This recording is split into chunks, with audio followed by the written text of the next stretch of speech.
नमस्कार, आप देख रहे हैं द न्यूज। आपके साथ मैं सृष्टि मिश्रा। राम मंदिर का जो निर्माण है वो जोरों शोरों पर है। भव्य नाम राम मंदिर बनकर तैयार हो गया है। ऐसे में आपको बता दें कि महाराष्ट्र के डिप्टी सीएम जो हैं देवेंद्र फडणवीस जी, उन्होंने बड़ा बयान दिया है कि मैं 3 बार कार सेवक में रहा हूं और मुझे जब बाबरी मस्जिद गिराया गया था तो गर्व महसूस हुआ था।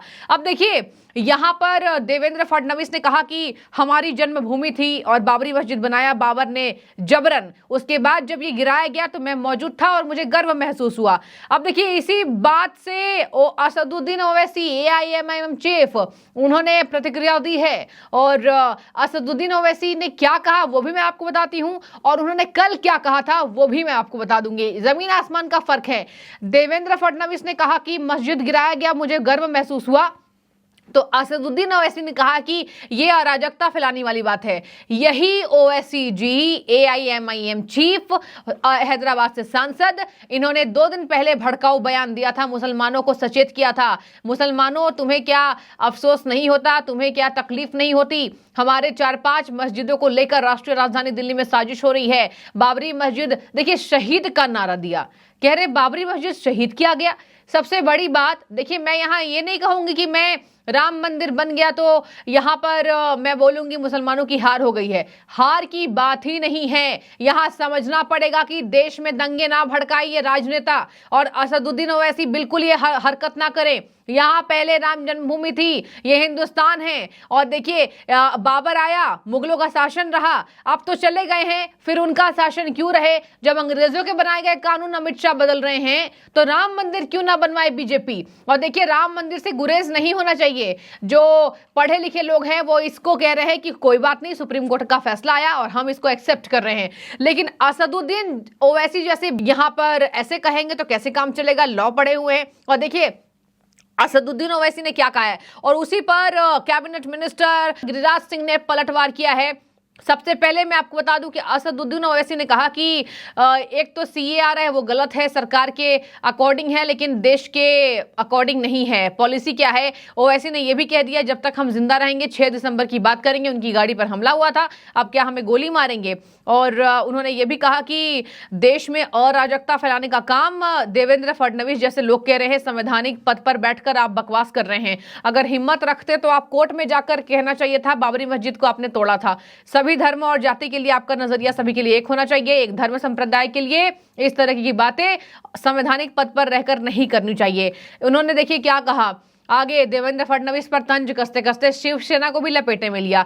कह रहे हैं बाबरी मस्जिद को लेकर शिवसेना को कोर्ट में बुलाना चाहिए था, जबरन ताला तोड़ा गया है। उन्होंने ये भी कहा 200 साल पुरानी दरगाह को भी बदलने की कोशिश की जा रही है। संघ परिवार के लोग इस तरीके से कोशिश कर रहे हैं। पीएम को 1991 के एक्ट को मानना चाहिए। अब देखिए, आपको बता दें कि असदुद्दीन ओवैसी 2 बातों में एक्टिव हो गए हैं। राम मंदिर से बहुत ज्यादा दिक्कत हो गई है, और दूसरी दिक्कत लोकसभा चुनाव से पहले सीएए का जो राग केंद्र सरकार ने छेड़ा है उससे भी दिक्कत हो रही है।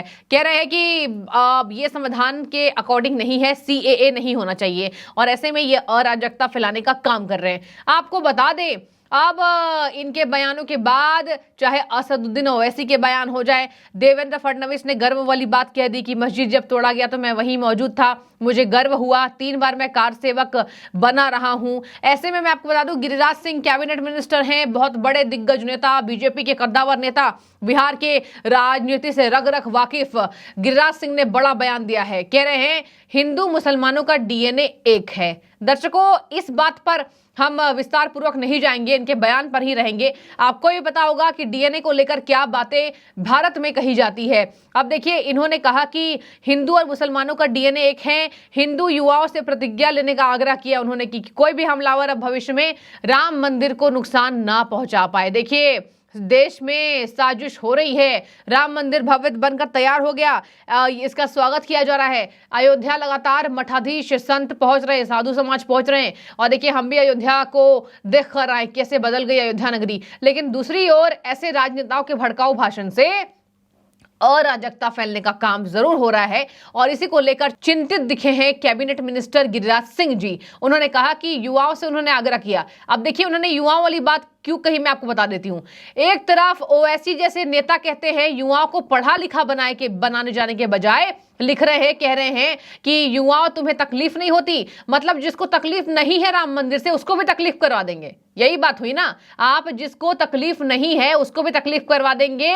भड़का रहे हैं आपकी अच्छे खासे फॉलोअर्स हैं, पढ़े लिखे हैं आप, और ओवैसी की बातें कभी कभी तो लोग सुनते हैं, केंद्र मिनिस्टर सुनते हैं कि अच्छी बातें करते हैं, पढ़ा लिखा बात करते हैं, लेकिन ये क्या कर रहे हैं आप धर्म के हिसाब से बांटने की कोशिश कर रहे हैं। और बता दें आपको, इसी पर पलटवार करते हुए गिरिराज सिंह ने अपने युवाओं को कहा, युवा आग्रह कर रहा हूं मैं कि कोई भी तोड़ ना पाए, राम मंदिर पर हमला ना कर पाए। असदुद्दीन ओवैसी ये भड़का रहे हैं, मतलब कि उनका इशारा ये था कि राम मंदिर बन तो गया, मुझे दुख है और मैं युवाओं से ये आग्रह करूंगा कि तुम्हारे मस्जिदों को तोड़ा जा रहा है, कमर कस लो। मतलब मस्जिद को तोड़ा भी नहीं गया। आप नाम बताइए कौन से मस्जिद को तोड़ा गया है दिल्ली में राम मंदिर बनने के बाद? ऐसा कुछ नहीं है, केवल भड़काऊ भाषण है।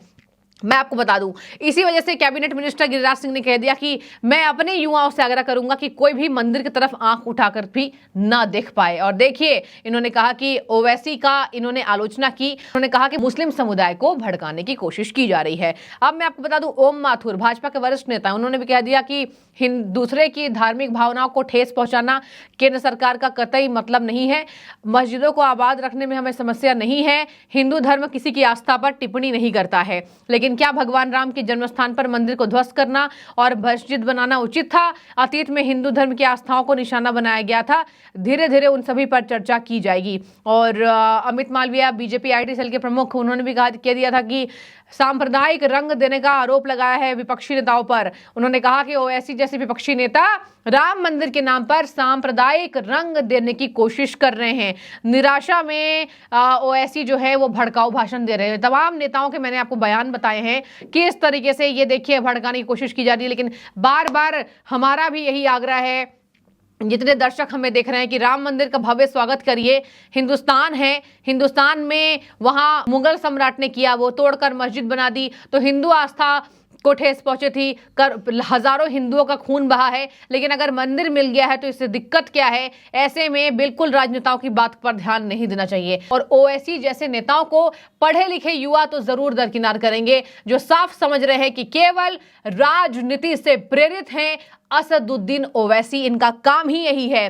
सीएए भारत में शांति लाने के लिए आ रहा है, लेकिन सीएए को लेकर इन्होंने एक गलत बात कह दी कि गलत है, असंवैधानिक है, हम नहीं होने देंगे। लेकिन आपको बता दें 2019 ये नहीं है और 2020 में इसको कह दिया गया था, इसको फिक्स कर दिया गया था। अब ये कानून आ जाएगा और लोकसभा चुनाव से पहले अवश्य सीएए कानून भारत में लागू होता दिखेगा। आपको बता दें 2014 से पहले जितने भी अफगानिस्तान, पाकिस्तान और बांग्लादेश से आए अल्पसंख्यक हैं उन्हें पेपर तो दिखाना पड़ेगा भाई, इसमें कुछ नहीं कर सकते हम। और ऐसे में केंद्र सरकार का यह निर्णय है, यह ऐतिहासिक फैसला है। और देखिए राम मंदिर को लेकर लगातार विवाद जोरों शोरों पर है और यही वजह है कि देवेंद्र फडणवीस ने जो बयान दिया है उस पर अब चर्चा तेज हो रही है। आपकी जो भी राय है दर्शकों जरूर कमेंट ड्रॉप करें। शुक्रिया आपका।